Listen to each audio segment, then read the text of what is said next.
So let us explore the major scale. The major scale is a scale that consists of 7 notes, but we're going to add another note, an 8th note, to the mix. The reason we're adding the 8th note to the mix is the 8 is the same as the 1. It's just a higher octave, so that the scale itself will repeat itself. So from 8 to 15 would be the 1 through 7, with an added note to start another octave. So your 1, 2, 3, 4, 5, 6, 7 is the scale, and then 8 would be the equivalent of 1, just a higher arrangement of the same scale. So in saying that, we're going to talk about expression. When we talk about expression, we're talking about the internal becoming the external. How a person explains whatever it is that is going on inside of them, whatever it is they want to say.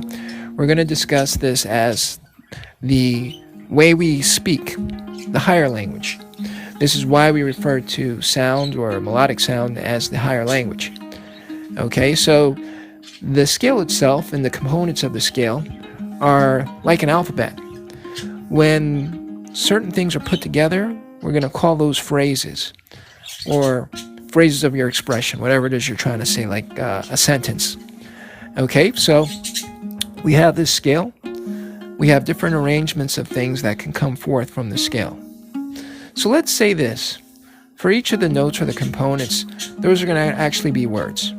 When we put those words together and we have an expression, we're going to call those phrases that are made up of sentences. There's a lot of different things that come forth from this, a whole structure from the structure of one. So it truly is like an alphabet. It actually is an alphabet, but a melodic alphabet. And this is where everything comes from. It's a hierarchy of sorts. So let's get back to this. How does the expression work? How do these phrases come forth? Well, this is how. When you come forth with the scale itself, if you stay in the scale and you sound off each of those components, you're going to hear fluctuations in the tones. Those fluctuations in the tones are also like the fluctuations in the sentences that we speak to one another. It's very interesting.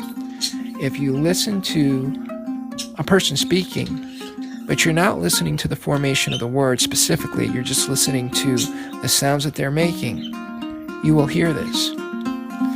This is the higher language. When we're expressing ourselves melodically, what's going on is we're speaking from the internal. It's heartfelt. On a deeper sense, in a spiritual sense, it's from your soul. This is how it sounds. When we look on graphs, we see something that we call a frequency graph, where you can see those notes fluctuating. The frequencies are notes or pitches, and the frequency is the frequency by which they vibrate, or the notes, the pitches specifically, how they go up and down at different points. This is what's going on when we express ourselves. This is the order of things. It comes from the foundation of the structure of one. So when this is happening, if we break it down, we go back to the order of the notes. 1, 2, 3, 4, 5, 6, 7, and 8.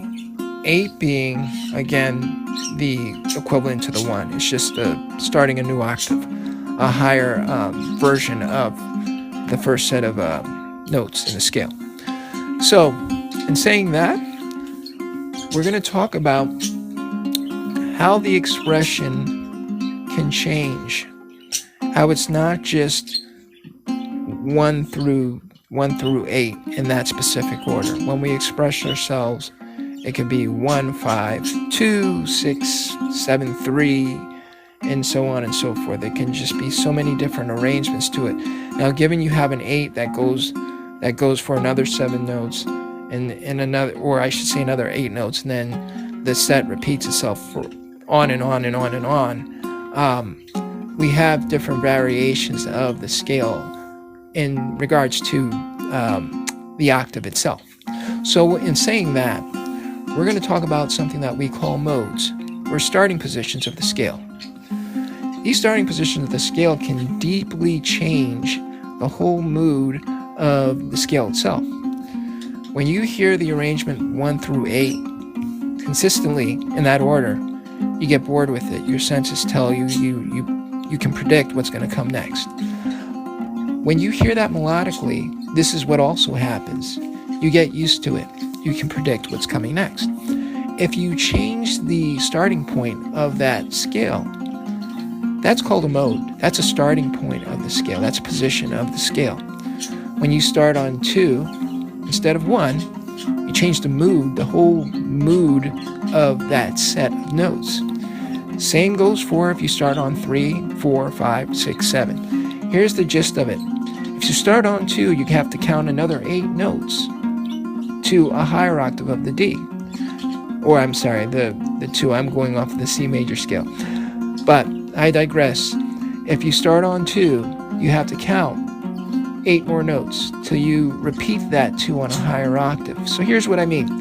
If you start on 2, it will be 2, 3, 4, 5, 6, 7, 8, 9. 9 will be the equivalent of the 2 because you've counted 8 notes there, including the 2. All right, so it'll be 2, 3, 4, 5, 6, 7, 8, 9.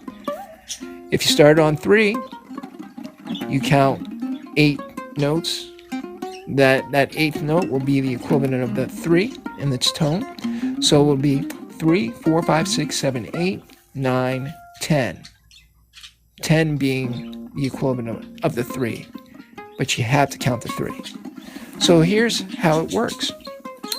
So in saying that, when we are working from modes, we keep things very interesting.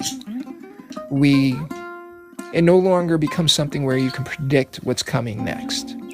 You can also do this arrangement of notes in that particular order, but you can rearrange the notes as well.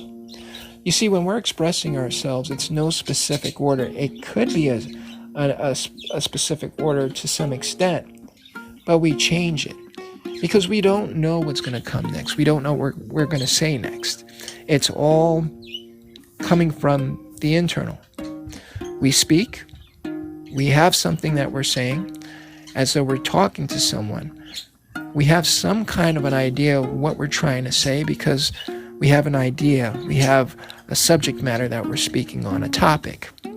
But what we're saying is right in the moment. This is how it happens melodically. This is a higher language of sorts.